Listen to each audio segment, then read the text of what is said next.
बालेश्वर बालगोपालपुर थिबा इमामी जगन्नाथ मंदिर रे पालित होई महाप्रभुंकर स्नान यात्रा। सकाळ 9टारे चतुर्धा मूर्ति को स्नान मंडप को अणा जाई 108 गरा पानी रे स्नान करा जाइथिला। चतुर्धा मूर्ति को बेश करिवा परे पंडा माने मंत्र उच्चारण करी जल को शौच करथिले। परे पेपर मिल चेयरमैन राधाश्याम गोयंका, सुशील गोयंका, चंद्रेश गुप्ता, MBS नायर, राजेश मित्तल, रमेश चंद्र खुंटिया, ओम प्रकाश शर्मा और मनोज पाढ़ी चतुर्धा मूर्ति मथारे पानी ढाली स्नान कराइथिले। परे अन्य माने पानी ढाली सेमानंकु स्नान कराइथिले। परिशेष रे चतुर्धा मूर्ति निकट में 56 भोग लगा जाइथिला।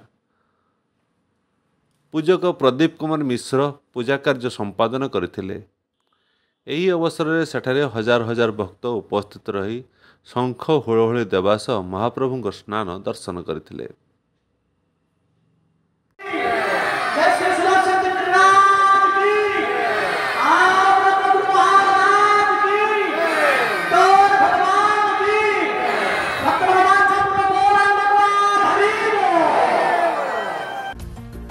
पानी केतेबेले केते रूपरे केबे श्रावणर धारा होई बरसी जाए, केबे स्वप्न को वास्तवतार रूप दिए, पुणी केबे से असरंती खुशी रे मन प्राण भरी दिए। परिश्रमर झाल बोही जाए आउ धरणी को करे शस्य Shyamala.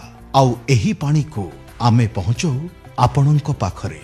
Hariplast HDPE and PVC pipes and fittings, strong and safe.